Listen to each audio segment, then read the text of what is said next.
Assalamualaikum sahabat. Jangan lupa subscribe. Semoga rezeki kalian lancar dan sehat selalu. Barakallahu fikum. Assalamualaikum warahmatullahi wabarakatuh. Alhamdulillah alladzi bi ni'matihi tatimmus salihat. Segala puji bagi Allah Jalla Jalaluh yang karena nikmatnya kebaikan-kebaikan menjadi sempurna. Dan ana minta maaf karena telat. Sebenarnya ana nggak telat ya ma, yang salah panitia ya. Ana udah datang sebelum jam 9, tapi sama mereka diajak sarapan dulu. Walaupun sarapannya apa? Ya nggak jelas juga sarapannya. Jadi ini peringatan buat panitia, kalau jam 9 maka mulai jam 9. Mau datang dua orang. Tapi kita berusaha untuk belajar tepat waktu. Ana ingat tahun 2000 mungkin 13 ya, 11 tahun yang lalu.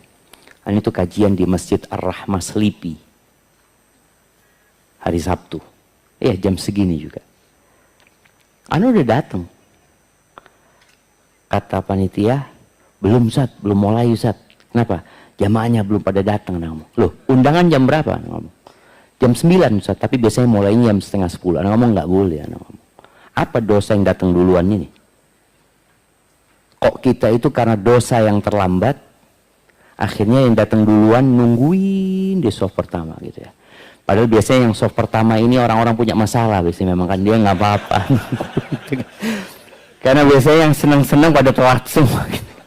Tapi enggak juga jemaah. Cuma tadi usahakan kita tepat waktu ya, kecuali ada halangan.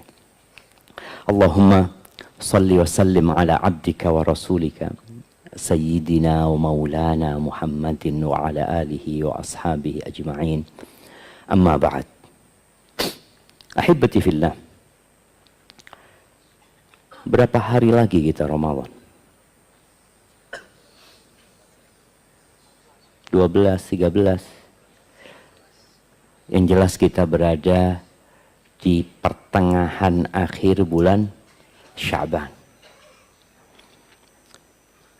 Kenapa yang kita bicarakan sholat kok bukan puasa?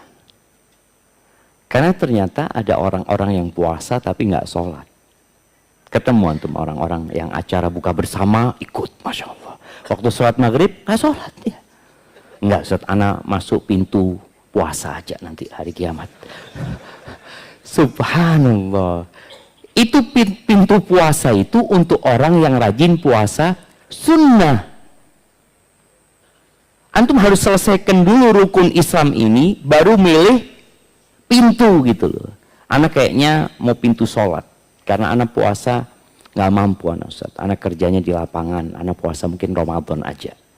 Tapi untuk puasa sunnah kayaknya berat seperti itu. Ada orang yang Masya Allah, dia untuk puasa mampu, tapi untuk memperbanyak sholat malam kayaknya berat anak Ustaz. Ada orang yang puasanya cuma Ramadan, sholatnya cuma 5 waktu, ana mampunya cuma sodakoh Ustaz. Ana memperbanyak sodakoh aja. Ya sudah, fadol. Tapi ada yang tidak bisa memilih. Itu rukun Islam itu harus dikerjakan semua gitu loh. Bukan ana mau masuk dari pintu puasa, akhirnya dia nggak sholat gitu ya. Ana katanya ada babur royan Ustaz. Untuk orang-orang yang puasa. Itu untuk orang-orang yang rajin puasa sunnah. Yang tekun ibadah di salah satu ibadah yang memang menyebabkan dia lebih daripada yang lainnya. Ahibati fillah, di surat Al-A'la, insya Allah semua hafal. Pertanyaannya, kapan dianjurkan membaca surat Al-A'la? Fadhal. Jumat. Jadi hari Jumat itu surat Al-A'la. Subuh, zuhur.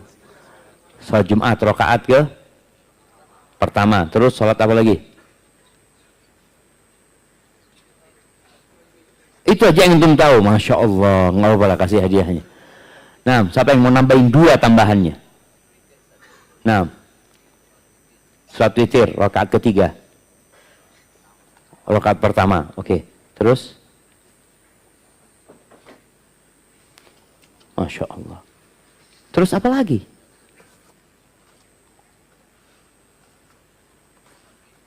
Salat Idul Fitri. Nah, Idul Adha juga. Rakaat pertama. Sudah? Oke, barakallahu fikum. Ada salat istisqa juga kita. Nah, barakallahu fikum. Ahibati fillah.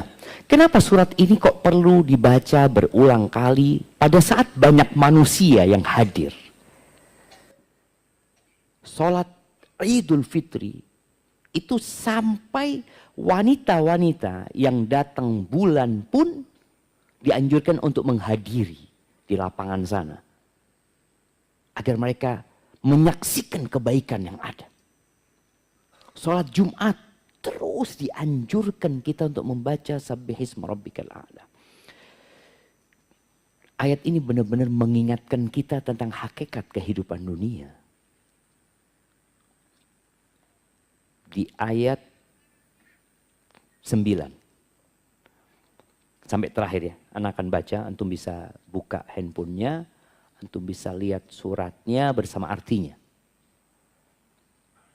Allah mengatakan fadzakir inna fa'atidz dzikra. Berikan peringatan. Pada saat peringatan itu bermanfaat, jemaah. Ini menjadi pencerahan buat kita semua bahwa memberikan peringatan itu perlu melihat situasi dan kondisi. Ada orang yang sedang marah. Ketika antum kasih nasihat dia, mungkin dia nggak dengar. Bahkan dia akan tambah marah nantinya. Suami istri ketika sedang ribut. Istri melihat suaminya ngomongnya kotor. Mungkin memaki istrinya. Jangan dikasih nasihat suaminya saat itu. Jangan dikatakan, bang, laisal mu'min bitta'an. Walal la'an, walal fash, walal badhi. Mukmin itu nggak kotor ngomongnya, bang. Nunggu sampai reda baru kita kasih masukan. Kemudian ada orang yang sedang lapar sekali. Antum kasih nasihat. Boleh jadi dia ngelihat antum dengan kunang-kunang matanya. Dia ngelihat ana lapar, di mana ada makanan gitu. Lalu Allah katakan sayadzakkaru may yakhsha. Sayadzakkaru may yakhsha. Yang akan bisa mengambil peringatan itu adalah orang yang takut. Kita perlu punya rasa takut dan semoga rasa takut itulah yang membuat antum hadir pada waktu duha ini. Ada kekhawatiran di diri kita. Kekhawatiran amal kita belum cukup. Kita takut kematian itu datang di saat kita belum siap. Dan sejatinya kematian datang nggak pernah mikir antum siap atau tidak. Ada masa-masa jamaah, ana merasakan sendiri dan mungkin sebagian antum merasakan ya. Ada masa-masa ana merasa ya Allah kalau mati sekarang kayaknya dalam kondisi ana ini imannya sedang rindu sama Allah gitu ya. Tapi ada kondisi kita sedang berbuat dosa. Ya Allah jangan sampai mati sekarang ya Allah. Cuma kita tuh nggak bisa milih. Dia datang tiba-tiba. Ada orang naik motor. Mati di sana. Nanti saya akan berubah Ustaz. Saya tahu kematian itu pasti datang. Tapi kan anak masih muda sekarang Ustaz.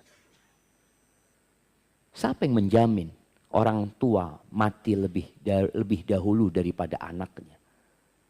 Ada orang tua yang menggendong anaknya dan mengantarkan ke kuburan. Kita melihat kakek yang mengantarkan cucunya. Jadi kalau bicara kematian itu nggak ada urusan dengan sakit. Nggak ada urusan sama umur sebenarnya. Urusannya sama ajal. Oh orang tabrakan, mati tabrakan. Ya, kalau gitu jangan naik motor antum. Coba antum hitung berapa manusia yang mati tabrakan dan berapa manusia yang mati di atas ranjangnya.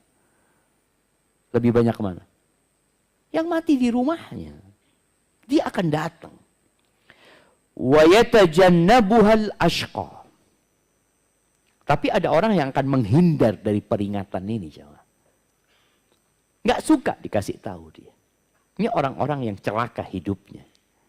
Maka kita harus bersyukur kepada Allah ketika Allah menggerakkan hati kita untuk hadir di majelis ilmu. Ada orang-orang yang nggak pernah hadir di majelis ilmu. Mungkin salah satunya keluarga kita. Mungkin salah satunya orang tua kita. Nggak pernah mau diajak. Salah satunya pasangan hidup kita. Anda ingat ada seorang suami yang mengatakan, Ustaz, gimana Ustaz ya istri Anda ini Ustaz? Nggak mau diajak ngaji Ustaz. Nggak mau. Karena dia berpikir agama ini merepotkan.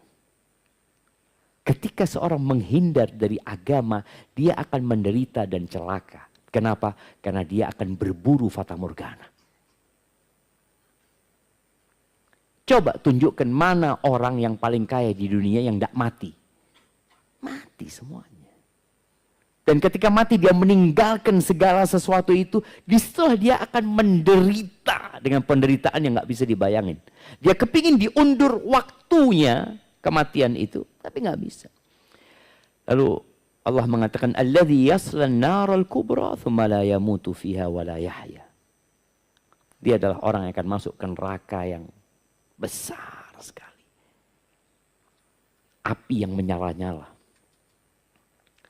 Siapa yang nonton kebakaran di Los Angeles sana, di California? Ana nonton itu, ya Allah. Ya. Seperti itu ketika Allah mau menghancurkan sebuah negeri. Enggak harus ngirim pasukan yang menyerang, enggak. Allah kirimkan petir, Allah kirimkan api, Allah kirimkan hujan di sebagian tempat untuk ditenggelamkan. Maka orang ini akan masuk ke neraka yang besar dan di situ dia nggak mati. Kalau mati selesai, antum bisa ngelihat orang yang kebakaran ya. Beberapa waktu yang lalu di Jakarta, di mana? Di Glodok yang kebakaran. Iya, di Glodok ya. Yang ditemukan berapa bangkai di sana? Ada 7 atau 8 di sana bangkai. Selesai dia mati kan? Rasa sakitnya di dunia selesai. Tapi kalau dia terbakar seperti itu, dalam kondisi seperti itu, nggak mati, apa yang akan terjadi sama dia? Dia berharap mati, tapi nggak mati.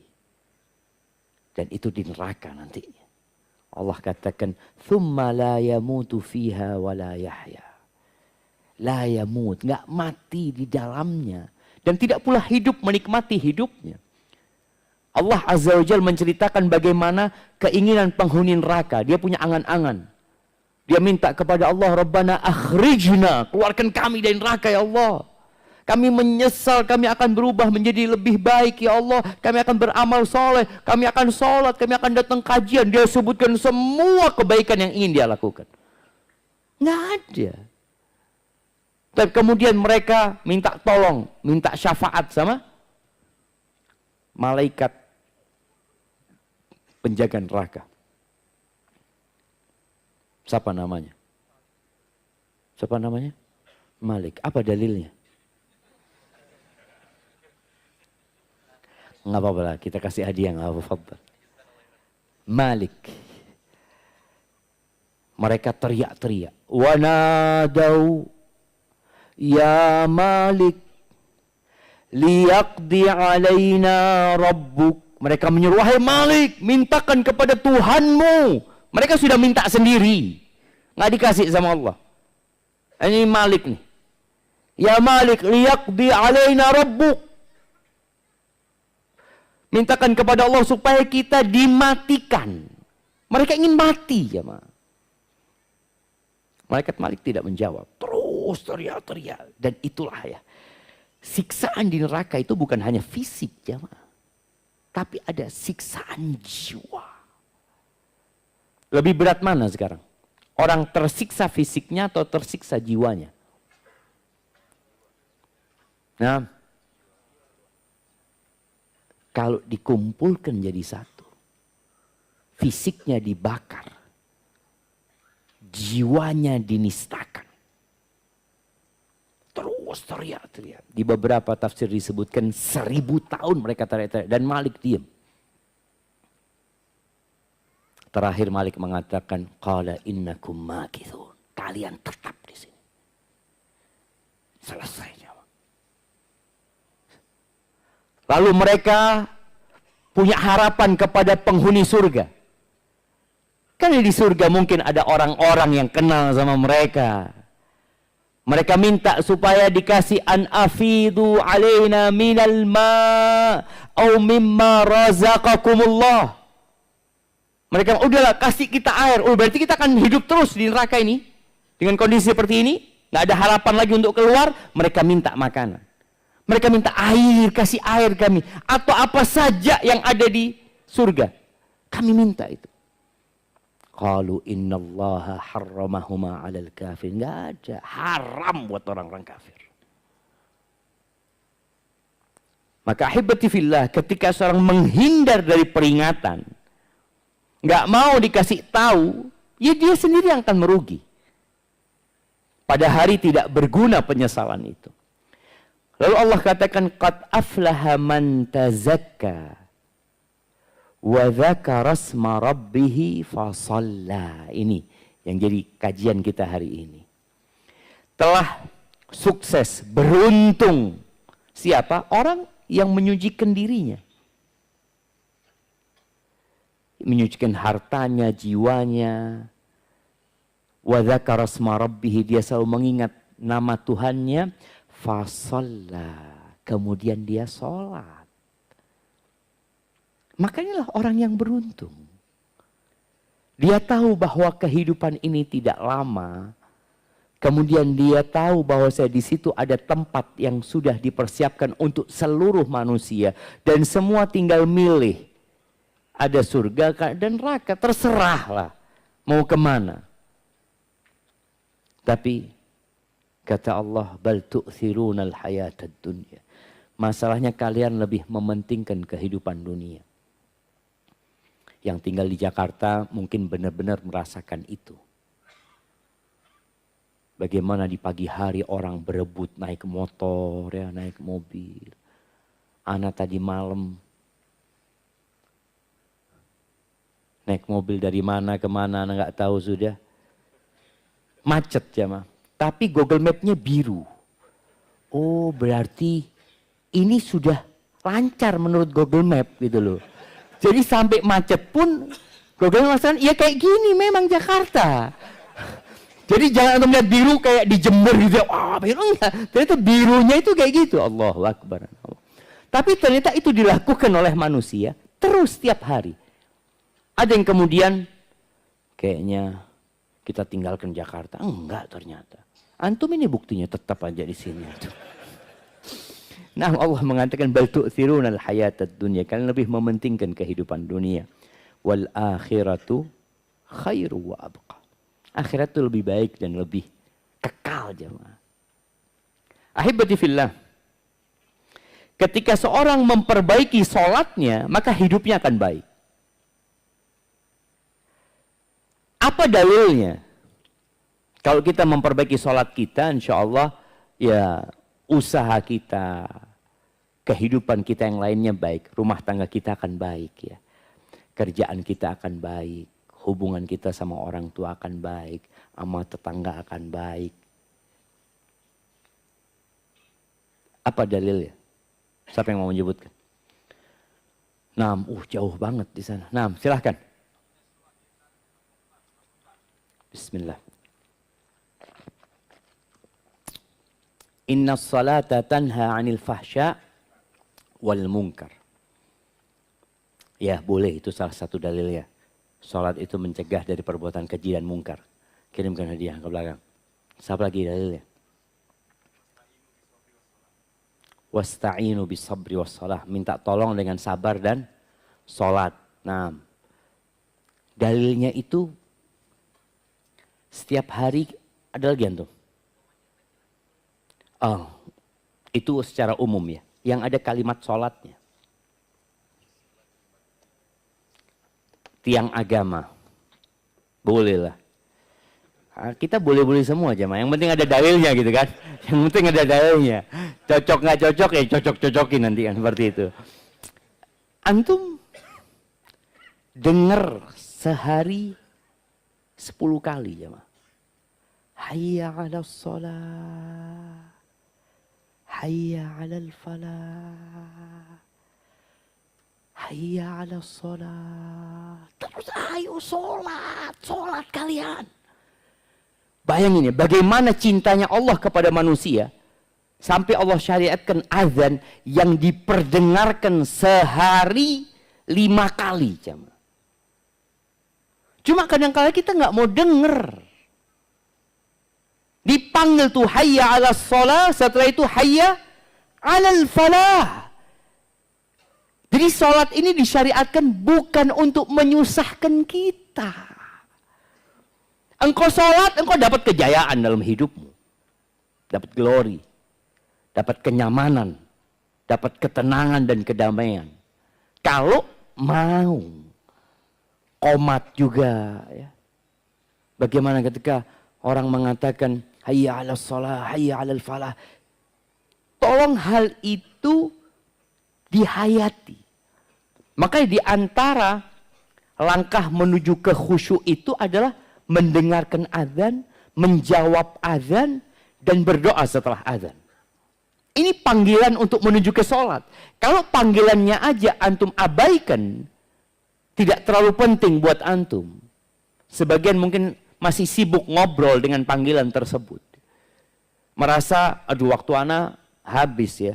Ya anak-anak juga merasakan. Kadang-kala anak dengar azan, pegang handphone ya. Seharusnya udah taruh lah. Antum hayati bacaan Allahu Akbar, Allahu Akbar. Antum akan tahu, ya Allah semuanya kecil. Allah itu maha besar. Antum punya masalah sama siapa? Sama bos, sama atasan, sama presiden. Sama raja. Wallahi semua itu hambanya Allah Azza wa Jalla. Terus kenapa kita harus bingung? Allahu Akbar, Allahu Akbar. Terus bagaimana kita bersyahadat? Aku bersaksi bahwa nggak ada yang berhak disembah kecuali Allah ya. Ketika kita dengar lalu kita menjawab wa ana asyhadu an la ilaha illallah, dan aku ikut bersaksi. Jangan cuma muadzinnya yang bersaksi. Ketika mengatakan asyhadu anna Muhammad Rasulullah, lalu antum mengulangi wa ana asyhadu anna Muhammadar Rasulullah.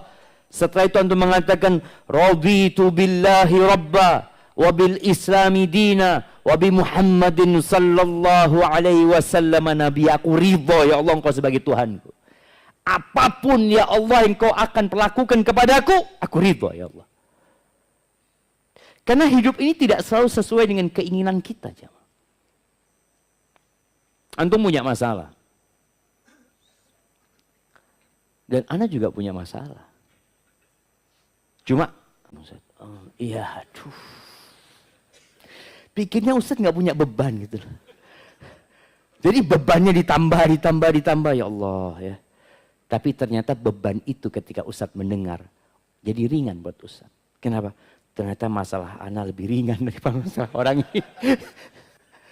Jadi itu menjadi obat buat kita. Sahih. Semua punya masalah. Tapi ketika antum punya keridhaan dengan ketentuan Allah, Ana ridho sudah. Tapi ya kita suruh doa minta afiah ya. Minta keselamatan dari bala dan musibah. Iya, tapi ketika itu datang dan antum ridho, selesai urusannya. Maka di situ ketika azan dikumandangkan, berhentilah. Berhenti berkegiatan. Taruh handphonenya. Kalau sedang berbicara lawan bicaranya, bisa dengarkan azan. Sebentarlah. Antum hayati panggilan itu. Di beberapa cerita, Imam Ahmad bin Hanbal ketika di penjara ya. Ketika panggilan hayya 'alas shalah, hayya 'alas shalah, beliau berdiri dari tempatnya. Kemudian berjalan ke teralis besi itu. Mengatakan, ya Allah aku cuma bisa sampai sini ya Allah. Menjawab panggilanmu ya Allah. Jadi itu panggilan jamaah. Hayya 'alas shalah, ayo gitu loh.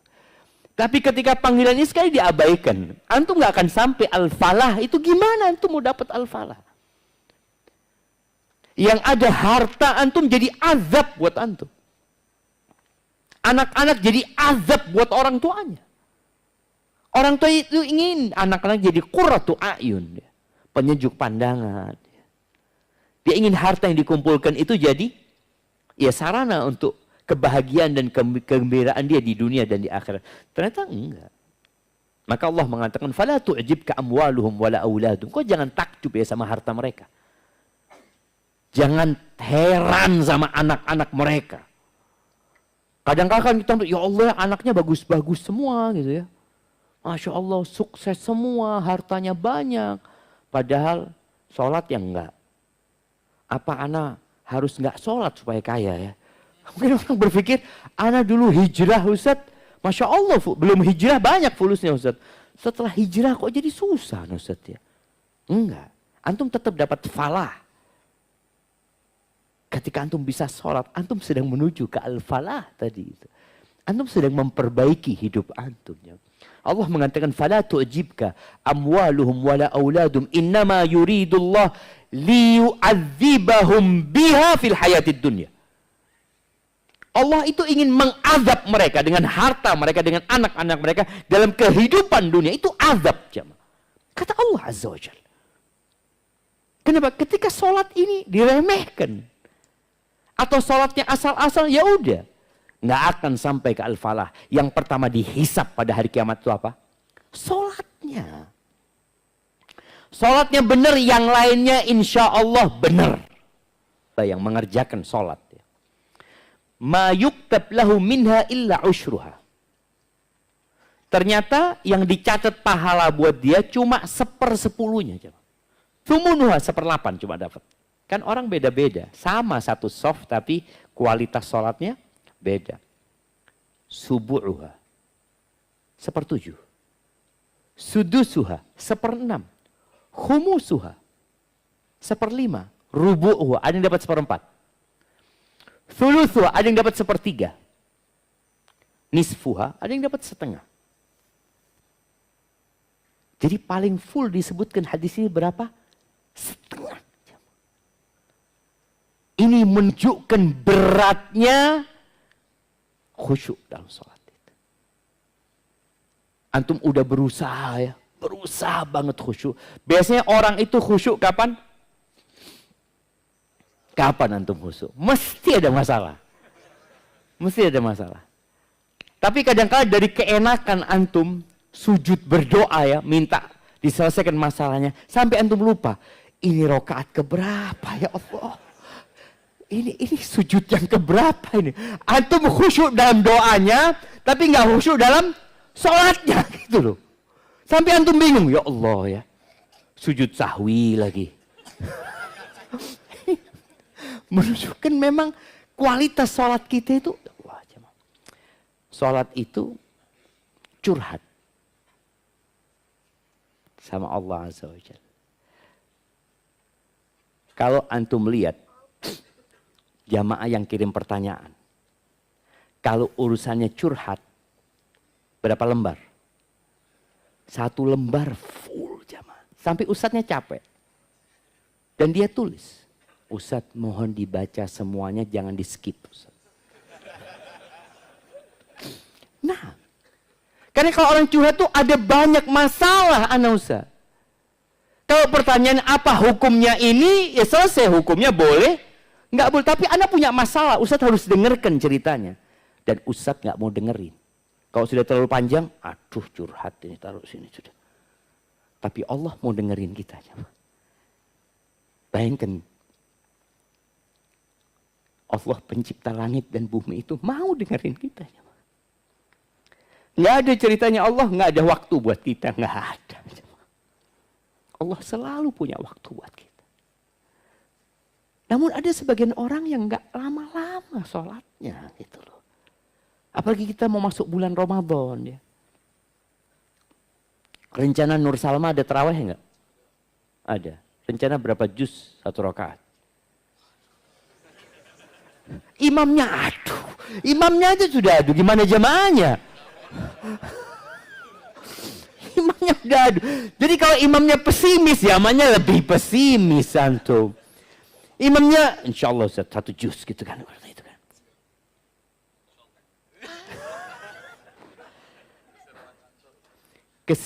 Orang udah pada pulang. Anak pernah sampaikan di sini mungkin. Di Sukamiskin, tahu Sukamiskin itu? Penjara itu ya. Penjara orang-orang hebat. Hebat apanya? Wallahu a'lam. Anak sempat masuk sana. Untuk berdakwah ya, masuk ke sana. Semoga kita dijauhkan dari namanya penjara ya. Itu cerita mereka. Ustaz, Ramadan alhamdulillah Ustaz, 10 hari terakhir kita itu tarawih Ustaz, 11 rakaat, kita panggil imam Ustaz. Bisa semalam tuh 3 sampai 4 juz Ustaz. Itu 11 rakaat ya. Apakah antum nunggu di penjara? Baru mau 3-4 juz. Nah, dan Nabi alaihi salatu wassalam. Gimana? Ini bulan Ramadan, bulan diturunkannya Al-Quran. Yang bagaimana Rasul sallallahu alaihi wasallam di bulan Ramadan tersebut. Beliau di luar bulan Ramadan, pernah sholat malam. 1 rakaat itu baca Al-Baqarah, An-Nisa, Ali Imran. Gitu hadis. 5 juz 1 rakaat. Jemaah. Kita 11 rakaat sampai 1 juz. Enggak juga. Kesian jamaahnya Ustaz. Kesian sama imamnya. Kesian sama DKM-nya. Karena aduh masjidnya kurang makmur Ustaz kata dia. Kalau mau makmur yang cepet-cepetan lah. Jadi kalau antum. Ini sholat tarawih itu kan pilihan bukan kewajiban. Yang 23 lebih cepat dari yang. Maksudnya kan gitu. Jadi nggak apa-apa loh jamaah. Artinya bebas sebenarnya. Ada yang di sini setengah jam. Ada tempat lain 1 jam sholatnya. Ada yang 2 jam. Tapi harus ada jamaah. Antum jadi fasilitator kita Ustaz, insya Allah sholatnya sehari, semalam ya 8 juz. 8 juz. 1 rakaat 1 juz. Dan kalau antum nggak mampu berdiri, bukan nggak mampu, nggak mau berdiri, duduk. Boleh jamaah. Di Jakarta ada nggak yang 1 rakaat 1 juz? Hah? Banyak. 1 rakaat 1 juz. Loh, ini pertanyaan 1 rakaat 1 juz. Belum nemu Nur Salman insyaallah. Aduh. Takut kehilangan jamaah ini. Bener loh jamaah. Ini waktu yang sangat mulia. Ramadan ini mulia banget deh. Kita nggak tahu dia datang lagi atau tidak. Maka manfaatkan malamnya untuk sholat. Ketika capek tadi, antum berdiri, antum duduk. Duduk aja, bismillah. Kemudian nanti ketika waktunya mau ruku, antum berdiri. Sebagian orang mungkin kerja, tadi dikatakan orang kantor kerja. Nggak harus dia sholat tarawih itu ba'dal isya. Nggak harus berjamaah, sendirian pun jadi. Boleh jadi di rumah, antum lebih khusyuk, ya udah di rumah. Karena anak-anak kalau sholat di masjid kayaknya terlalu cepat Ustaz. Anak kayaknya mau sholat mulai jam 10 lah. Sampai jam 3. Lalu antum ketawa ya. Insya Allah tahun ini Nur Salma. Kita bikin. Kalau sholat fardu. Imamnya harus memperhatikan jamaah. Sholat fardu. Sholat sunnah dia nggak suka ya pergi aja gitu loh. Ya nggak enak Ustaz sama jamaah Ustaz. Nanti sunduknya berkurang Ustaz. Ustaz sunduk lagi nanti. Jamaah semakin banyak sunduknya Ustaz. Enggak lah. Jamaah rahimakumullah. Maka tadi. Ada orang yang sholatnya asal-asalan. Yang penting sholat. Padahal ternyata ada orang sholat masuk neraka. Allah mengatakan fawailul lil musallin. Celaka nih orang sholat. Apalagi yang nggak sholat ya. Orang sholatnya dalam kondisi dia hukumi celaka dia. Alladzina hum an sholatihim sahun. Alladzina hum yura'un. Lalai dia. Yang penting sholat buat dia. Anak sholat alhamdulillah nggak pernah bolong. Walaupun sholatnya cepet-cepetan. Rukuknya nggak benar. Wallah kondisi rukuk kalau antum bayangin ya. Sholat itu bukan hanya kata-kata. Dimulai dengan takbiratul ihram, diakhiri dengan salam. Salat itu bukan hanya gerakan. Dari berdiri antum ruku, dari ruku berdiri lagi, dari berdiri kemudian sujud, sujud kemudian duduk. Enggak. Salat itu adalah bentuk penghambaan kita kepada Allah Azza wa Jal. Dan Nabi SAW mengatakan, as-salatu khairu mawdu'. Salat itu sebaik-baiknya ibadah yang diletakkan. Maka Allah syariatkan sehari 5 kali. Haji seumur hidup sekali. Puasa setahun sekali. Zakat setahun sekali ketika datang nisabnya. Sholat nggak bisa. Nggak bisa. Antum harus sholat minimal 5 kali. Itu yang terjadi. Maka tatkala orang ini dia ibadah, tapi ternyata dia asal-asalan, masuk fawailul lil musallin. Berkaitan dengan waktunya yang penting, ya mundur-mundur sedikit nggak apa-apa lah. Sholat zuhur, ya jam 3:04 kan, belum azan asar kan? Udah azan asar? Belum kan? Nggak apa-apa loh. Masih masuk waktu, Zat. Jangan terlalu berlebih-lebihan dalam beragama. Jangan. Selama di waktunya. Jadi, itu terjadi sama manusia. Kalau ada orang-orang yang lapar, jemaah. Kemudian dia dikasih sesuap nasi. Cukup nggak buat dia? Nggak cukup, anak lapar banget, Ustaz. Anak kayaknya butuh 2 piring. Nasi padang, Ustaz. Butuh apa lagi? Rendang, ayam pop, kepala kakap. Antum bisa lihat ketika antum masuk ke rumah makan Padang yang disediain semuanya itu jamaah. Kadangkala antum butuh itu jamaah. Tapi ketika sholat, antum cuma sesuap aja, cukup. Nggak cukup. Maka orang tadi yang punya masalah banyak, mau tidak mau dia perlu banyak lagi sholatnya. Terus apakah antum harus punya masalah untuk khusyuk? Harus punya masalah, harus baru di soft pertama di masjid. Ada sebagian kita yang sholat Jumat nggak pernah di soft pertama. Wallahu a'lam. Anak lihat soft pertama itu kayaknya orang-orang spesial. Itu lagi kalau anak khutbah ya, ketemu ini lagi, mana yang lainnya. Yang soft terakhir tetap di soft terakhir. Nggak pernah ada kemajuan. Yang ada kemunduran deh nanti seperti itu. Sholat ini tadi seperti makan. Makan antum hanya butuh 3 kali. Bahkan ada orang yang 2 kali cukup makan. Tapi sholat antum butuh banyak. Makanya Allah syariatkan 5 kali. Hanya sekarang bagaimana menjaga kualitas sholat antum. Jamaah rahimakumullah, orang munafik sholat enggak? Sholat. Apa kata Allah Azza wa Jalla? Innal munafiqina yukhadi'un Allah. Masya Allah. Itu kiriman dari siapa tuh? Mak-mak.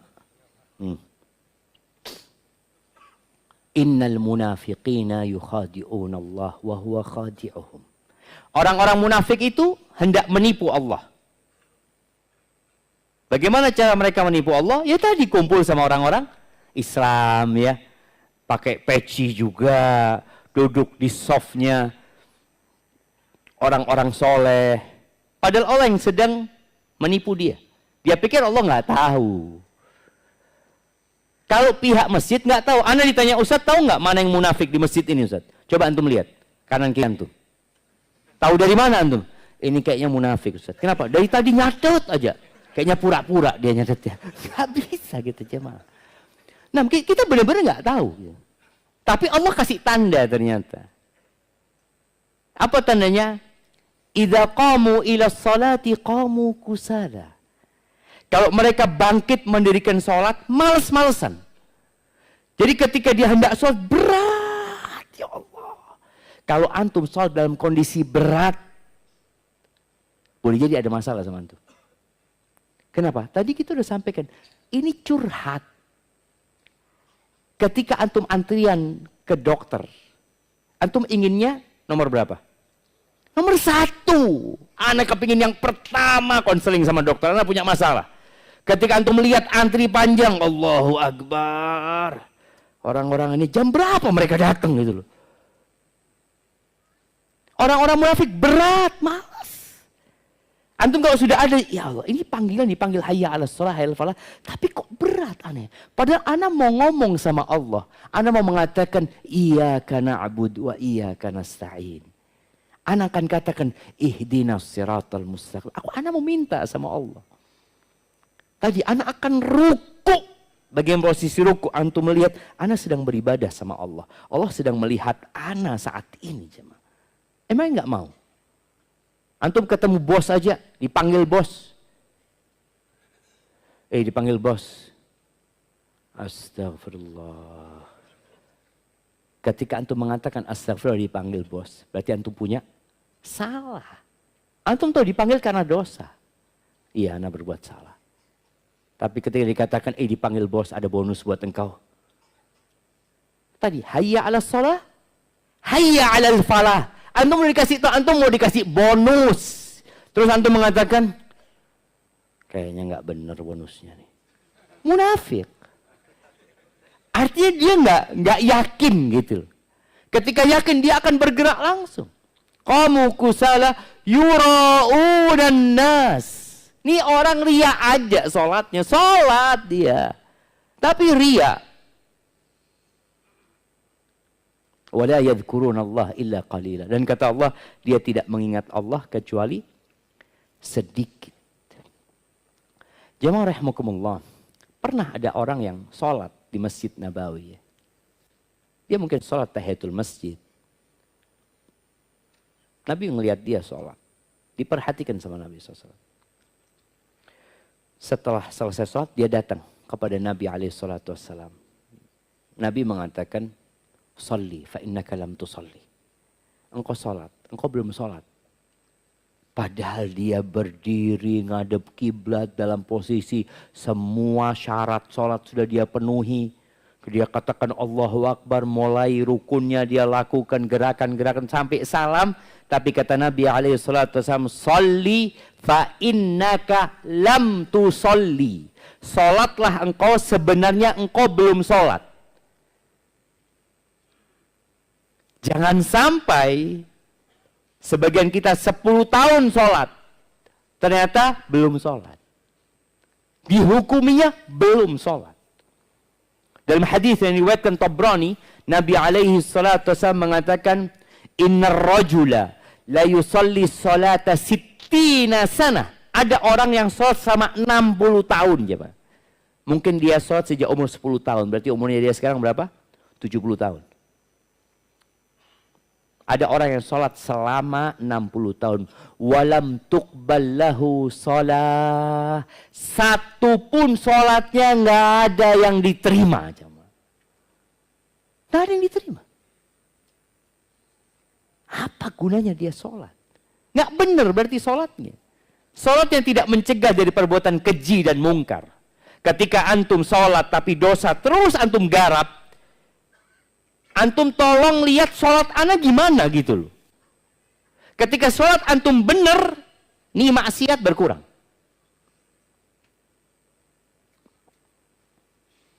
Kadang-kala kita ngelihat ada kawan kita jamaah. Rajin sholatnya ya. Rajin sholat zikir. Lalu kita godain dia.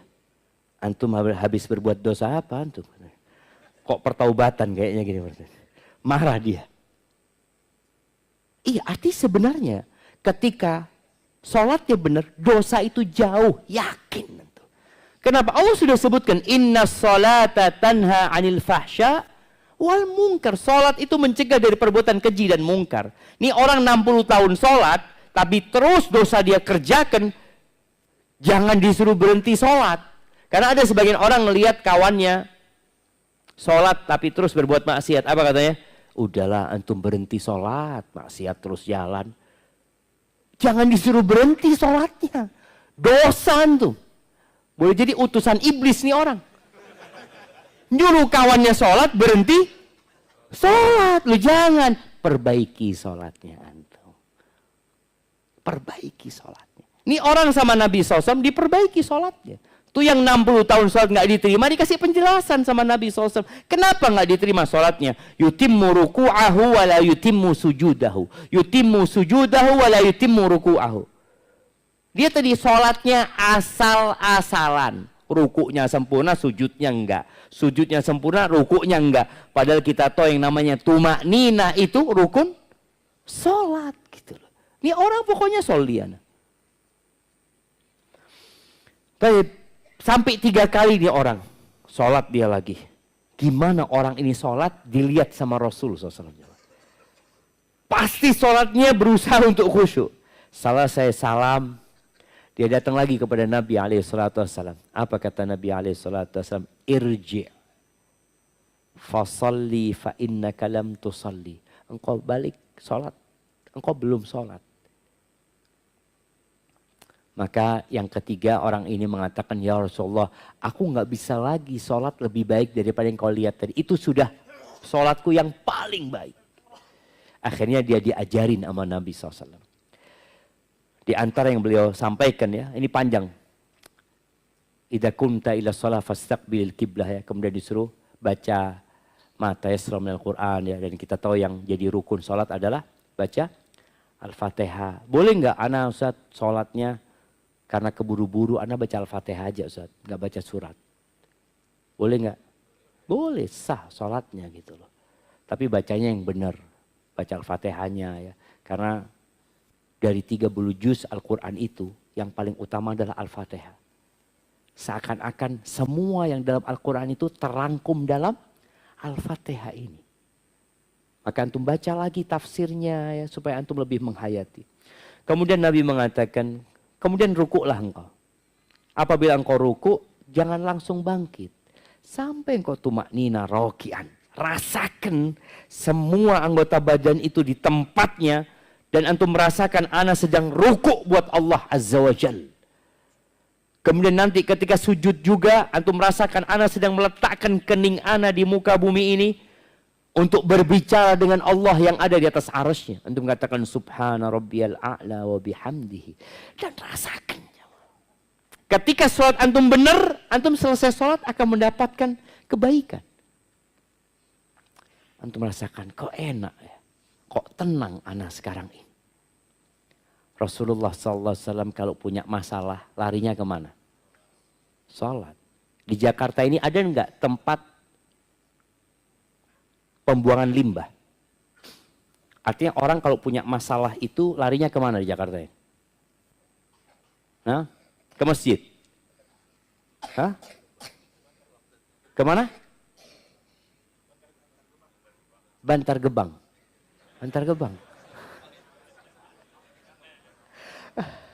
Enggak, orang kalau punya masalah itu biasanya kalau di Jakarta ini dibuang kemana? Diskotik, dunia malam. Nah, di mana lagi? Masjidnya tutup. Masjid tutup kata dia. Padahal memang waktu curhat yang paling indah itu malam. Sholat yang paling indah itu ya di malam itu. Bagaimana tatkala Allah menyebutkan penghuni surga itu? Ya Allah jamaah, kapan kita bisa seperti mereka? Allah mengatakan, kanu qalilan minal laili ma yahja'un. Mereka sedikit tidurnya di malam hari. Begadang ya. Ternyata penghuni surga itu ketika hidup di dunia, mereka keluar dari zona nyaman itu, mereka begadang malam jamaah. Tapi bukan di diskotik mereka begadang. Bukan di jalanan. Kadang-kala Anda melihat, tak tahu di sini. Alun-alunnya biasanya, itu malam hari penuh sama orang-orang nongkrong di sana. Mereka semua punya masalah. Mereka larikan ke sana, ngobrol, ngopi, ini, itu. Dia pikir selesai. Pulang dari sana paginya, alhamdulillah selesai masalahnya. Enggak selesai. Tapi ketika antum larikan ke sholat, selesai. Karena Allah janji, qad aflahal mu'minun alladzina hum fi salatihim khashi'un. Udah sukses tuh orang. Siapa mereka? Yang kalau sholat khusyuk dia. Maka perlu yang namanya tumaknina dalam sholat. Rasakan tumaknina, rasakan setiap perpindahan gerakan sholat itu jemaah. Usahakan emak-emak di belakang kalau sholat ya tepat waktu. Emak-emak ini paling jauh dari riya sholatnya jemaah. Paling jauh dari riya. Kenapa? Di rumah. Suaminya datang, udah sholat. Udahlah. Sebelum azan udah sholat tadi. Dari semangatnya dia sholat. Padahal sholat setelah azan gitu deh. Tapi ada mama yang selalu menunda waktu sholat.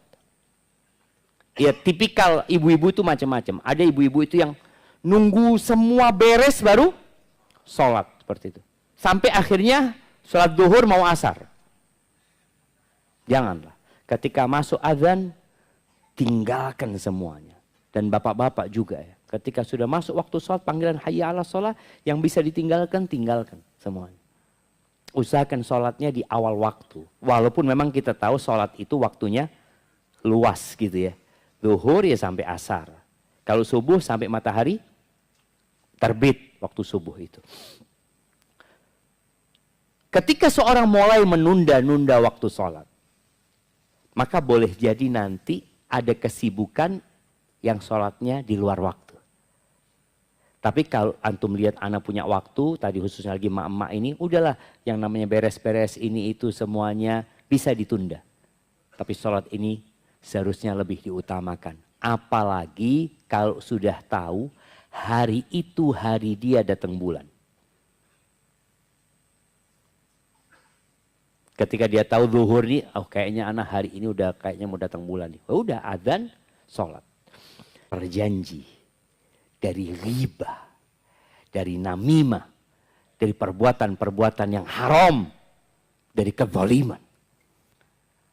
Kalau ada orang sholat tapi ngomongnya kasar, ada bahaya dengan sholat dia. Nabi SAW ditanya tentang seorang wanita.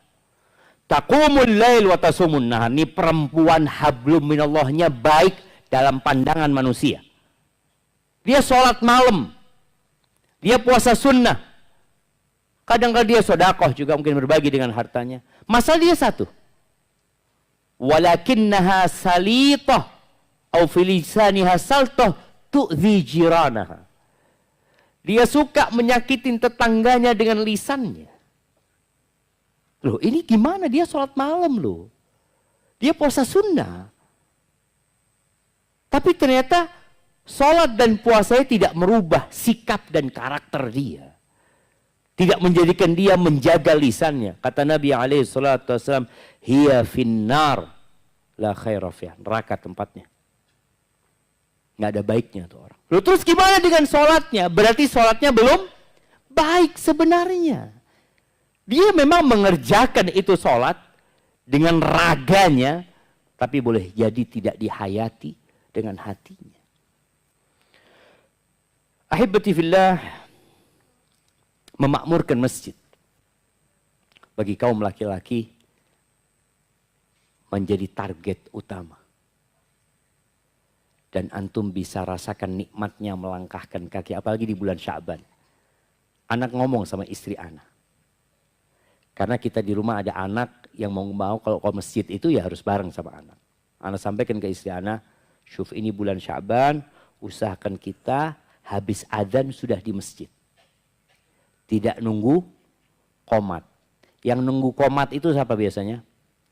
Yang rumahnya dekat sama masjid. Karena dia tahu bentar lagi lah. Artinya di qomat dia ke masjid masih bisa, masih dapat tuh. Tapi yang jauh-jauh biasanya udah datang duluan. Anak sampaikan kepada istri anak. Anak minta itu. Bagaimana azan anak-anak udah siap. Karena kalau nyuruh anak-anak ke masjid ini butuh waktu cukup panjang. Dia lari sana, lari sini, suruh ambil bajunya. Dia tidur-tiduran di kasur ya. Namanya anak-anak lah seperti itu. Kalau bapak-bapak kayak gitu. La haula wala quwwata illa billah. Nah, ahibati fillah. Tadi anak sampaikan, anak pesan sama istri, kita butuh saling tolong menolong sama keluarga. Antum mengingatkan istri antum juga minta tolong sama istri antum. Ingatkan anak lah. Ketika adzan dikumandangkan, itu tadi udah disiapin anaknya, bapaknya sudah ambil wudu. Usahakan antum juga kalau mau qobliyah ya qobliyah di rumahnya ya, baru kemudian berangkat ke masjid. Kemudian di masjid anak jangan dibiarin di tempat yang jauh, dekatkan sama antum. Karena sebaik-baiknya ibadah, sebaik-baiknya yang kita ajarkan kepada anak kita Apalagi sekarang bulan Sya'ban, bulan diangkatnya amalan, sehingga masuk Ramadan kita sudah semangat. Apa yang menyebabkan kita bisa khusyuk? Salat kita jadi baik. Antum sudah sebutkan semua. Masalah. Ketika ada masalah, kita jadi lebih dekat sama Allah SWT. Kita tuh punya masalah semua. Masalah itu namanya kematian. Antum takut sama penyakit, antum ke dokter. Antum hidup sehat, karena antum takut dengan sesuatu. Antum minum obat, antum olahraga. Semua ternyata masalahnya dari rasa takut dengan penyakit tadi. Ketika kita takut dengan kematian, maka insya Allah kita akan lebih khusyuk. Nabi SAW dalam hadis yang diriwayatkan oleh disebut oleh Syekh Al-Albani dalam kitabnya Silsilah Sahihah, beliau mengatakan udhkuril maut, ingatlah dengan kematian. Kapan? Fi sholatika, dalam sholatmu. Jadi tatkala kita sholat Allahu Akbar, boleh jadi ana mati, ana sedang banyak dosanya ya Allah. Fa innar rajula idza dzakara al-mauta fi salatihi la hariyun an yuhsina salatahu. Orang kalau ingat dengan kematian di sholatnya, itu menjadi kesempatan buat dia untuk memperbaiki sholatnya. Bedalah dengan orang yang sholat sedang mikirkan pekerjaan. Semua hal-hal yang menyebabkan antum tidak khusyuk dalam agama kita itu dihindari. Seperti ketika antum mau makan malam atau sudah mau makan, tahu azan. Antum mulai dengan mana? Makan. Antum selesaikan makannya. Anak kehilangan jamaah loh. Iya. Kenapa? Menjaga kualitas sholat itu lebih utama daripada mendapatkan fadilah berjamaahnya tapi enggak khusyuk. Jadi menjaga kualitas ibadah itu sendiri lebih baik daripada menjaga tempat dan waktunya. Oke, sholat di masjid pahalanya 27 Ustaz. Kalau anak makan dulu, anak akan kehilangan 27. Anak akan kehilangan jamaah. Nah, tapi kualitas ibadah itu lebih harus dijaga daripada kualitas tempat dan waktunya. Akhirnya antum berangkat ke masjid, udah nggak dapat jamaah. Nah, itu sudah nggak apa-apa. Tapi antum sholatnya khusyuk. Karena boleh jadi antum sholat dengan menyesal. Kenapa istri anak tadi ya nyuguhin makanan sebelum azan ya. Akhirnya nggak khusyuk juga sholatnya antum. Karena mikirin istri, ya sudah selesai. Antum sudah dapatnya ini dan antum ingat dengan hadis Nabi SAW. Bahwasanya, la sholata bihadratit ta'am. Nggak ada sholat kalau ada makanan. Sudah makan itu. Selesaikan makan itu. La yusalliyanna ahadukum wa huwa yudafi'uhul akhbathan. Jangan sholat dalam kondisi nahan. Bukan nahan lapar. Nahan kepingin ke belakang. Kepingin ke toilet. Ya. Sudah jangan. Ya Allah Ustaz, anak ini kalau ke belakang nggak dapat soft pertama nah Ustaz. Ini fadilah tempat kan. Antum, anak kehilangan fadilah soft pertama Ustaz. Nggak apa-apa. Tapi antum khusyuk. Jangan antum kehilangan soft pertama nggak khusyuk juga gitu loh. Udah ke toilet ini itu tetap nggak khusyuk. Padahal sudah dikasih sama Islam itu bagaimana antum mencapai khusyuk dalam sholat itu. Sehingga ketika sholat antum baik semuanya jadi baik ya. Kemudian apa lagi? Nabi SAW pernah sholat pakai baju, dikasih hadiah baju. Kemudian selesai sholat Nabi buka baju itu. Berikan kepada sahabat yang ngasih, tukar. Jadi tukar hadiah itu boleh jemaah. Kenapa? Karena gambarnya membuat aku lalai tadi kata Nabi SAW. Maka ketika antum sholat, kalau memang yang di depan antum bikin antum lalai ya diganti.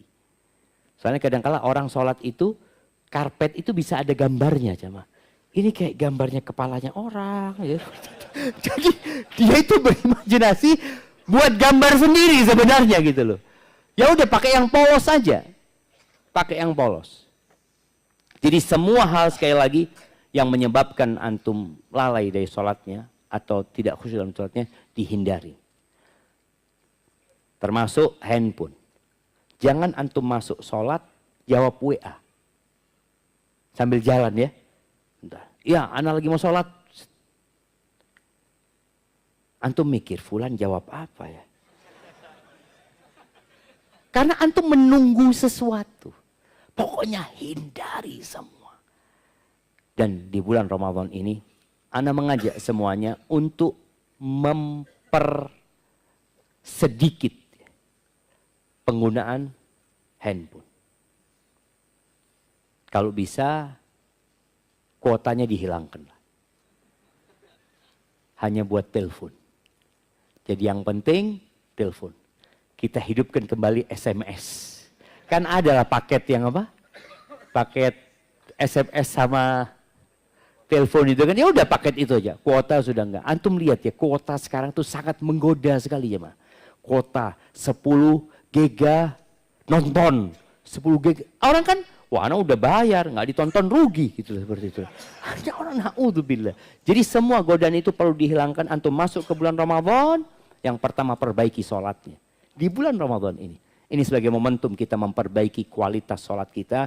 Tadi anak sudah minta kepada pihak masjid, ya kalau bisa sholatnya ya ditambah bacaan Qur'annya. Tapi orang bebas.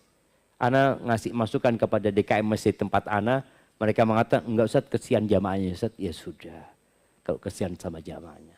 Kita bisa sholat di tempat lain, kita bisa sholat sendiri. Ketika antum melihat masjid, enggak Ustaz, masjid kayaknya memang memperhatikan jamaahnya banyak yang tua-tua. Fadhal. Barakallahu fiik, itu mungkin yang bisa ana sampaikan pada kesempatan kali ini. Dan usahakan antum setiap gerakan sholat itu, kalau bacaan sholat itu beragam dari Nabi SAW, antum hafal semuanya. Sehingga antum ganti-ganti jemaah. Baca subhana rabbiyal a'la, nanti ganti subhanakallahumma bihamdika, Allahumma gfirli, kemudian sajada wajhiya lilladzi khalaqahu. Jadi pergantian dari satu bacaan ke bacaan lain yang sama-sama sunnah itu membuat antum harus mengingat. Tapi kalau bacaan itu saja kadangkala enggak, ya khusyuknya akan berkurang. Barakallahu fiik. Mana pertanyaannya? Antum yang mau baca? Antum pilihkan aja di Bismillah. Alhamdulillah. Ustadz, saya punya calon suami yang masalahnya pernah melawan orang tua. Sampai orang tuanya mengucap seakan menyumpahi dia nggak jadi orang. Sekarang dia udah hijrah ke manhaj salaf dan sudah meminta maaf ke orang tuanya. Apakah omongan atau sumpahan orang tua itu tetap Allah kasih hukuman ke dia? Atau Allah akan cabut sumpahan orang tuanya itu? Saya takut omongan yang pertama jadi hukuman yang tetap berjalan. Jamaah rahimakumullah, Allah itu maha pengasih dan maha penyayang. Allah itu At-Tawwab Ar-Rahim. Ya. Maha menerima tobat dan maha mengasihi. Ketika orang ini sudah bertobat dan sudah meminta maaf kepada orang tua. Karena di sini ada dosa kepada orang lain. Kalau dosa antara kita sama Allah cukup kita, apa syaratnya tobat? Anda mau kasih hadiah. Pertama menyesali. Bertekad untuk tidak mengulangi. Satu lagi. Meninggalkan dosa itu. Kalau ada urusan sama manusia baru kita harus minta maaf sama manusia. Masya Allah, ini buat perempuan semua jemaah. Fadhal Habib. Perempuan juga. Antum kok bukunya buat harim semua? Fadhal Habib. Barakallahu fikum. Hah? Baik, tadi ketika seorang sudah menyesali, meninggalkan bertekad untuk tidak mengulangi, ya, itu sudah antara dia sama Allah. Tapi kalau ada urusan sama manusia, mau nggak mau harus minta maaf sama orang tersebut. Datang ke orang tuanya, kemudian perbanyak berbuat baik kepada orang tuanya, ya. Karena orang tua sakit hati lah jemaah ketika anaknya kurang ajar sama orang tuanya. Sampai sholatnya. sholat. Cuma ada orang tuanya. Sampai sholatnya cuma ada orang tuanya. Kadang susah terus.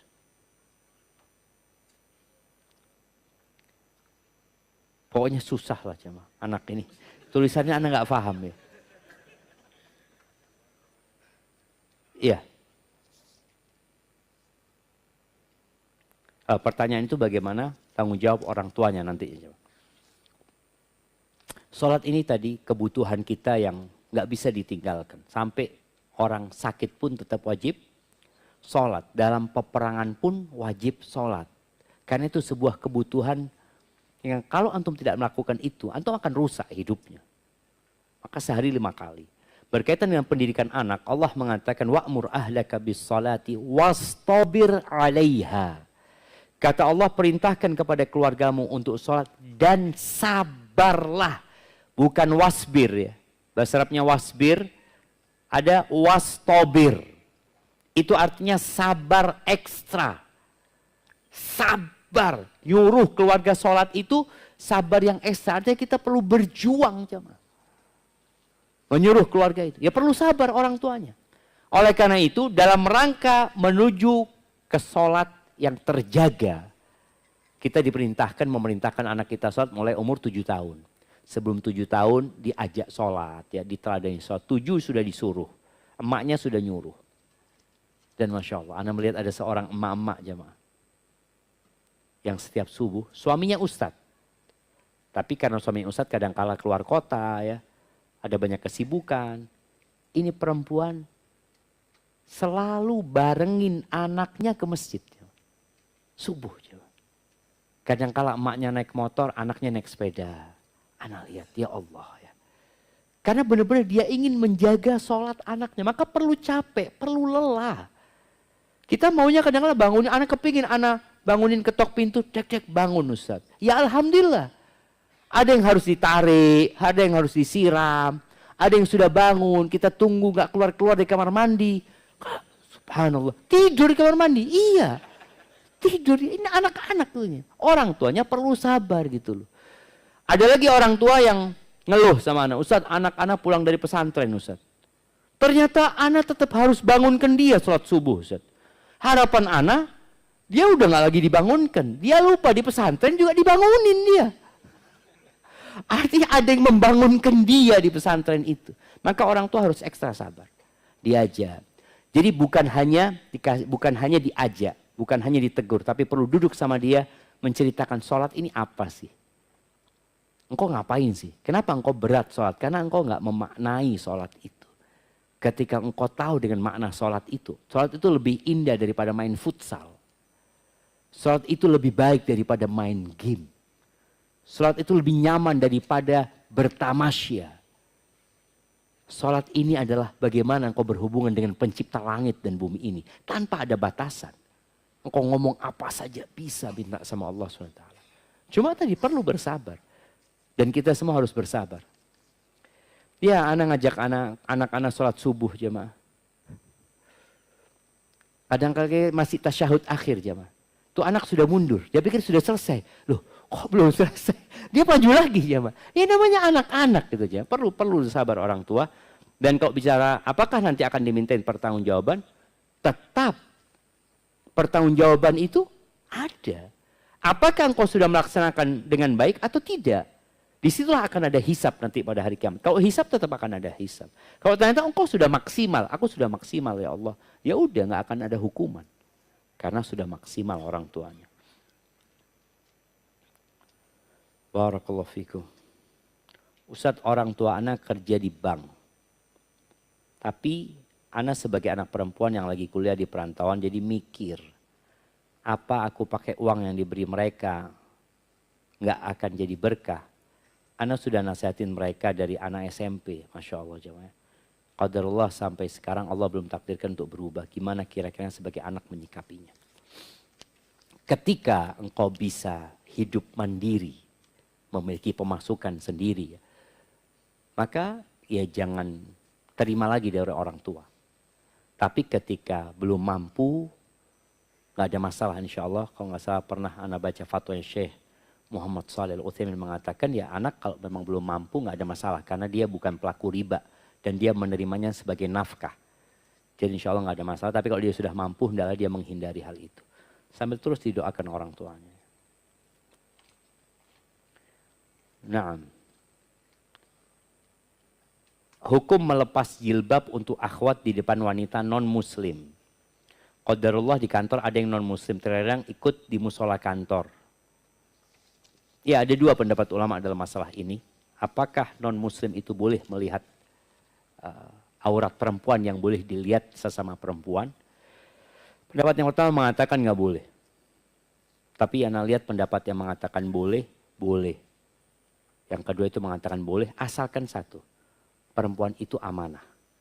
Tapi kalau kau lihat perempuan ini nggak amanah, hati-hati. Mungkin kau nanti di foto, direkam, di video, maka dalam kau berhati-hati.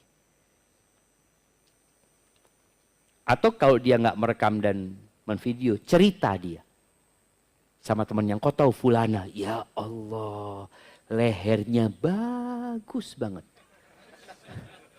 Ini kan diceritakan, karena ada loh, perempuan tuh ada yang lehernya bagus gitu. Kalau leher bagus tuh kayak lehernya apa? Hah? Angsa. Oh, kepanjangan lah kalau angsa. Saya mau bertanya Ustaz, ayah saya tidak pernah sholat, tidak pernah pergi ngaji, bahkan meyakini bahwa semua agama itu sama. Innalillahi wa inna ilaihi raji'un. Setiap saya ingatkan untuk sholat selalu diabaikan. Tolong beri saya solusi, nasihat yang bisa saya lakukan untuk ayah dan keluarga saya. Yang sangat jauh dari agama, jauh dari Allah. Terima kasih. Allah jamaah, orang tua kita itu surga kita ya. Surga yang paling indah itu ya orang tua. Jadi surga yang paling bagus, pintu surga yang abwabu kata Nabi SAW, satu abwabil jannah al-walid ya. Orang tua itu adalah pintu surga yang paling tengah, yang paling indah. Apa sikap kita kepada orang tua yang seperti ini? Ya berusaha untuk mendakwain orang tua. Duduk sama orang tua. Kalau orang tua bisa diajak diskusi-diskusi. Ayah, tahu kenapa kok diutus Nabi Muhammad sebagai Nabi terakhir? Karena kalau mereka nggak punya ilmu. Kalau semua agama sama, ada apa Nabi Muhammad SAW diutus gitu loh? Kenapa Nabi SAW berperang dengan orang-orang musyrikin? Kita itu menganggap semua agama sama, padahal agama-agama di luar nggak ada yang menganggap sama. Mereka nggak mengatakan sama, tidak. Agama mereka yang benar. Maka mereka melakukan dakwah. Bagaimana misionaris itu di zaman Belanda melakukan misi mereka ke daerah-daerah. Karena mereka beranggapan enggak semua agama sama. Kok sekarang kita mengatakan semua agama? Enggak. Dan Allah mengatakan inna dina indallahil Islam. Agama yang diridhoi Allah cuma Islam, bas. Yang lainnya nggak diterima. Maka sekali-kali kalau baca Quran, ya yuk kita baca Quran yuk. Sama artinya baca, paling nggak baca Qul huwallahu ahad, baca sama artinya. Ya. Kalau ayah belum mau sholat ya kita bacalah Al-Quran ayah.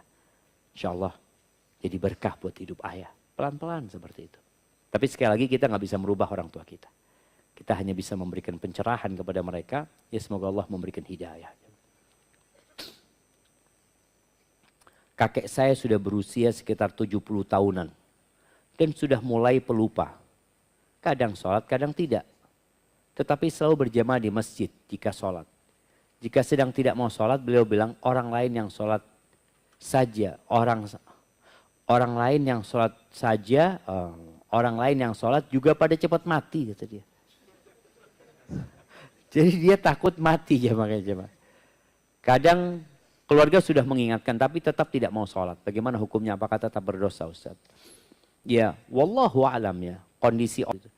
Ya nggak apa-apa dia sholat. Tapi sebenarnya sholatnya itu nggak jadi, karena memang dia hukum Allah tidak dicatat gitu loh.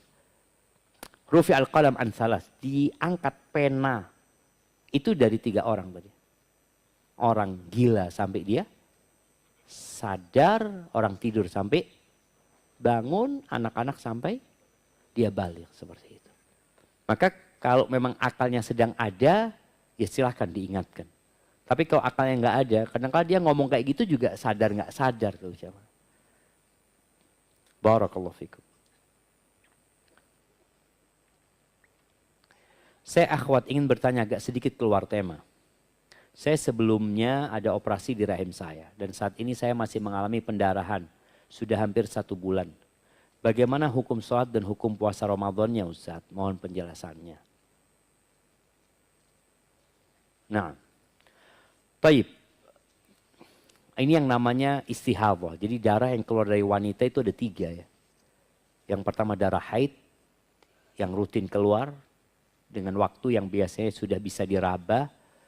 Yang kedua darah nifas yang biasanya keluar setelah melahirkan. Yang ketiga istihadah. Istihadah ini darah segar sebenarnya. Yang hukumnya berbeda dengan darah haid dan darah nifas. Kalau nifas dan haid nggak boleh sholat, nggak boleh puasa. Tapi kalau istihadah dia tetap wajib sholat dan wajib puasa. Bagaimana mengetahuinya? Ketika darah itu bercampur udah nggak bisa dibedakan. Kalau bisa dibedakan ya jelas dia sudah ngeliat, oh ini darah haid sekarang. Nanti setelah itu, oh kelihatan ini sudah selesai kayaknya haidnya. Kalau sudah nggak bisa membedakan, ya sudah dikira-kira. Biasanya engkau datang bulan berapa hari? Oh 7 hari Ustaz, ya udah 7 hari itu jangan sholat. Kalau tahu, Anda biasanya datang itu dari tanggal 7 sampai tanggal 14 umpamanya. Ya sudah di tanggal itu nggak usah sholat, nggak usah puasa. Di sisanya tetap sholat dan puasa. Untuk sholatnya ada kekhususan ya buat yang istihadah ini dianjurkan mandi. Dianjurkan mandi. Kalau bisa mandi tiap sholat ya alhamdulillah. Kalau nggak bisa mandinya itu 2 sholat 1 mandi. Jadi sholat zuhur dan asar itu nggak dijamak. Tapi sholat zuhurnya diakhirkan, asarnya diawalkan. Jadi seakan-akan dijamak. Padahal enggak. Sholatnya tetap di waktunya masing-masing. Maghrib dan isyanya seperti itu. Kalau dia mampu untuk mandi tiap waktu sholat, alhamdulillah mandilah. Kemudian kalau nggak mampu ya wudhu saja di setiap waktu sholat. Tetap wajib sholat dan wajib puasa. Semoga Allah sembuhkan ya. Bagaimana cara mengganti sholat yang tidak dilakukan saat sedang sakit dan kondisi lemah, tidak bisa tayamum, tidak bisa melakukan gerakan sholat. Saat ini beliau telah berpulang, artinya meninggal dunia. Ya didoakan aja kalau yang meninggalkan sholat seperti itu ya. Jadi ada kondisi jamaah, orang itu nggak bisa tayamum dan nggak bisa gerakan, tapi dia sadar, sholatlah dalam kondisi itu. Apalagi kalau di ruang ICU ya, mungkin nggak ada keluarga ini itu, ya udah sholat dalam kondisi itu. Dia ngomong juga nggak bisa, tapi dia sadar, sudah dia sholat. Mungkin gerakan matanya menunjukkan dia sedang ruku, kemudian dia sedang sujud. Kata Nabi SAW ya bil ima dengan isyarat ya seperti itu ya. Barakallahu fikum. Bagaimana menyikapi seorang yang selalu bicara yang penting sholat 5 waktu. Tetapi orang tersebut wanita. Kesehariannya pakai baju seksi. Dan penghasilannya dari uang haram, penyanyi. Nah. Ahibati fillah, alhamdulillah dia masih sholat. Dia benar loh. Jadi orang itu masih sholat, kita ini seneng. Dulu ada orang Arab datang ke Indonesia. Ya di tahun 2000-an ya, jilbab itu masih belum banyak ya. Dia ke mall. Anak ingat mallnya itu Atrium. Senen sana ya. Senen sana. Dia ngomong, ya Allah. Ini harim-harim bajunya seksi, tapi masih sholat kata dia. Karena mereka kan datang ke musola bawa mukena gitu kan. Bawa mukena masih sholat. Di tempat kita pakai jilbab gak sholat kata dia. Karena di daerah itu kadang-kadang sudah membudaya jilbab itu. Sudah membudaya. Tapi ingat jilbab itu bukan budaya Arab ya. Karena Khadijah gak pernah pakai jilbab. Memang pada waktu itu belum wajib jilbab. Jilbab baru wajib ketika hijrah ke kota Madinah. Jadi apa yang terjadi sama orang ini alhamdulillah. Cuma yang perlu antum sampaikan kepada perempuan ini, tolong perbaiki sholatnya. Antum kasih hadiah buku sholat, ya ini itu. Engkau sholat 5 waktu, alhamdulillah. Perbaiki sholat pula. Semoga ketika sholatnya baik, nanti yang ini jadi baik. Pernah ada seorang datang ke majelis ilmu. Pas awal-awal rame jilbab. Jilbab itu rame kepada tahun 89-90 ya. Antum ingat ada 300 anak SMA yang dikeluarkan ya karena mereka maksa pakai jilbab. Lagi kajian ini, itu di perempuan dengan pakaian seksinya bawa mukena tanya Ustadz, apa hukumnya jilbab? Kata Ustadz, itu bab nomor 27 kata dia. Ditunda sama Ustadz. Karena sebenarnya dia tahu sama hukumnya. Ustadz ngomong, itu bab nomor 27 kata. Oh iya Ustadz. Akhirnya perempuan ini datang kajian terus ya. Belum bab jilbab dibahas, dia udah pakai jilbab. Karena masalahnya imannya lemah. Mengetahui hukum itu mudah.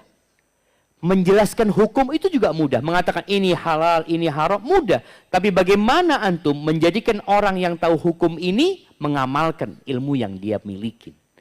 Itu kadang-kadang butuh proses. Bagaimana keimanan dia, diingatkan dia kepada Allah Azza wa Jalla ya. Cerita seorang anak di Arab sana, sebagian negara Arab itu sekuler juga. Mereka melarang jilbab. Ya. Ini anak pakai jilbab dia sekolah. Masih SD mungkin ya, atau sudah SMP kelas 1. Ketika dia ke sekolah pakai jilbab, dimarahin sama gurunya. Nggak boleh pakai jilbab. Dimarahin, ya sudah. Akhirnya pulang ke rumah. Umah katanya bu guru nggak boleh pakai jilbab sekolahnya. Makanya ibunya ngomong, nah kau tahu nggak siapa yang nyuruh kau pakai jilbab? Siapa Umar? Allah. Nah, Allah itu menciptakan langit 7 lapis. Nah. Allah yang memberikan kepadamu rambut yang indah. Allah yang memberikan kepadamu mata, lisan. Dia ingatkan dengan kebesaran Allah Azza wa Jalla.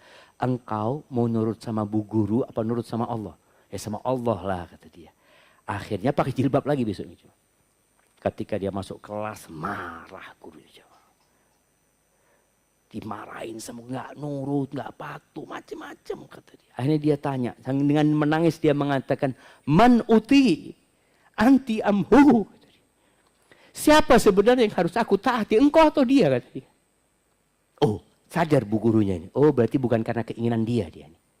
Dia ini karena disuruh pakai jilbab itu. Tanya bu gurunya, dia siapa kata dia. Allah alladzi khalaqani wa khalaqaki. Allah yang menciptakan aku dan menciptakan engkau kata dia. Siapa yang aku harus taati? Subhanallah. Bu gurunya itu selesai sekolah berangkat ke rumah orang tua anak perempuan ini. Udah pakai jilbab, gurunya mengatakan. Kata dia, makasih banyak ya. Anak mengingatkan aku kata dia. Kita itu kadang-kala nggak taat karena kita lupa siapa yang nyuruh kita. Kekuasaan dia seperti apa sih? Ketika yang nyuruh antum hanya kawan antum di kantor umpamanya, antum bisa mengatakan nah cuma fulan. Tapi ketika atasan antum dan paling tinggi yang punya kuasa, yang punya kebijakan, yang bisa mecat antum akan nurut. Bagaimana menghadirkan itu di diri orang yang hendak kita dakwai? Supaya dia tahu, sholat ini, atau jilbab tadi, itu yang merintahkan Allah. Bukan orang tua, bukan presiden, bukan siapa. Itu mungkin yang perlu kita sampaikan kepada orang-orang. Tapi tadi jangan disuruh berhenti dia sholat. Bagaimana kita ajak dia memperbaiki sholatnya. Assalamualaikum warahmatullahi wabarakatuh. Izin bertanya, mohon nasihatnya. Jadi begini Ustaz. Ana pernah melakukan kesalahan sangat besar. Alhamdulillah, Ana sudah menikah. Di saat Ana sudah menikah. Di saat Ana sudah menikah 7 tahun dan Ana pernah melakukan zina dengan laki-laki lain. Dan Ana sudah benar-benar bertaubat. Tetapi suami Ana tidak tahu karena Ana tidak sanggup untuk bicara. Ustaz, Ana takut apa yang harus Ana lakukan Ustaz? Mohon pencerahannya Ustaz. Dosa zina ini bukan dosa sama suami. Dosa sama Allah Azza wa Jalla. Oleh karena itu ketika ada seorang datang kepada Nabi SAW mengatakan aku hamil dari zina. Nabi nggak bertanya engkau berzina dengan siapa. Ya sudah, dia dosanya dia gitu loh. Maka engkau nggak perlu cerita sama suami. Yang perlu engkau lakukan bertobat kepada Allah dengan taubatan nasuha. Kalau ternyata dari hasil zina itu hamil, punya anak. Dalam agama kita, al-waladu lil firash, walil ahiril hajar. Anak itu ikut yang punya ranjang. Dan buat orang yang berzina, batu buat dia, seharusnya dirajam. Jadi anak itu dinasabkan kepada yang punya ranjang. Jadi antum nggak perlu cerita sama suami. Yang perlu antum lakukan bertaubat dengan taubatan nasuha. Dan buat para suami lah, jagalah Allah ya, agar Allah menjaga keluarga kita, menjaga istri dan anak-anak kita. Jangan godain anaknya orang. Apalagi sekarang dengan adanya media ya, orang itu dengan mudah mengenal wanita sekarang. Dia duduk, dia di masjid, dia seakan-akan dia sedang WA apa, padahal dia sedang chat sama yang gak halal buat dia. Maka jagalah Allah. Allah akan jaga istrimu, Allah akan jaga keluarga kita insya Allah. Baik, ini sepertinya pertanyaan terakhir. Nah, jadi yang jelas sholat tarawih 1 rakaat 1 juz. Nah, Ustadz, bagaimana tips sholat khusyuk dengan memiliki anak-anak kecil? Ada 3 anak kecil di rumah. Kadang dinaikin, mukenah ditarik, paling enggak berisik dan berantakan sekitarnya. Sulit sekali rasanya. Belum lagi jika mereka bertengkar saat saya sholat. Barakallahu fiik. Sebelumnya buat para suami ya, antum harus hargai perjuangan istri antum.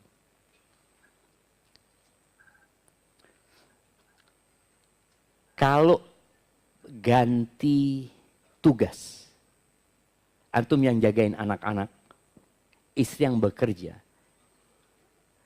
kira-kira 2 hari antum jadi apa jemaah?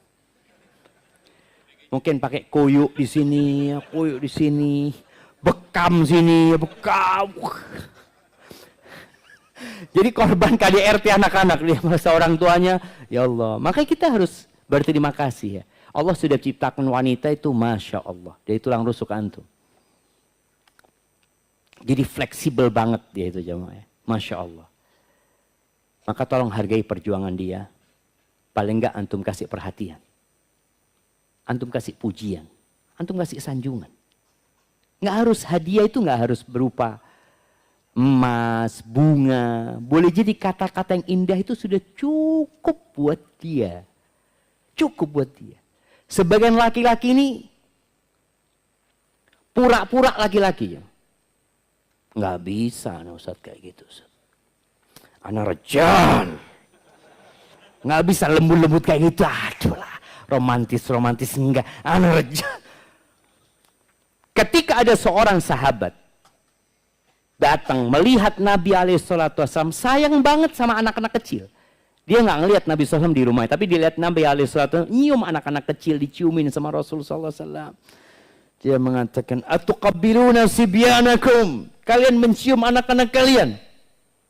Iya, aku punya 10 anak. 1 pun nggak ada yang aku cium. Bangga dia jemaah. Kata Nabi SAW, ya mungkin Allah sudah cabut rahmat dari dirimu. Maka ketika antum tidak bisa sayang sama perempuan, padahal dia membutuhkan kasih sayang, boleh jadi ada yang dicabut dari diri antum. Allah mengatakan, wa ja'ala bainakum mawaddah wa rahmah. Allah menjadikan di antara kalian cinta dan kasih sayang. Kalaupun cinta sudah hilang, kadang-kala orang kalau sudah makin lama menikah ya, sudah punya anak, ini itu, udah cintanya itu udah kering gitu jemaah. Tapi masa nggak ada sayang, nggak ada rahmat? Allah jadikan itu. Maka perjuangan perempuan nih, dikasih anak sama antum, berapa? Baru 3 nih. Gimana kalau 5? Gimana kalau 12? Gimana kalau 28? Anak ingat tuh Ustadz di Bondoso yang punya anak dari satu istri 28 jemaah. Antum mau bangga, oh hasilnya 28. Antum nggak ngapa-ngapain, emaknya itu loh. Yang dibanggakan itu bukan antumnya, emaknya yang berjuang. Maka tolong berikan kepada dia itu kasih sayang ketika pulang ya. Kadangkala istri itu tidur capek jemaah. Habis ngurusin anak. Jadi dia tidur, anaknya satu di situ, satu di mana, nggak tahu suaminya datang, hargain dia. Iya, dia capek ngurusin anak-anak antum. Apalagi nggak ada pembantu di rumah ya. Bagaimana, kembali kepada pertanyaan tadi, bagaimana supaya anti bisa khusyuk? Ya, antum udah kenal nggak sama yang di kanan dan di kiri antum? Udah kenalan belum tadi? Mama? Udah sebagian kayaknya. Baik, coba sekarang kenalan dulu, baru ana lanjutkan jawabannya jemaah. Bismillah. Nah, fadhol. Udah kenalan? Tanya nama, dari mana, apa profesinya?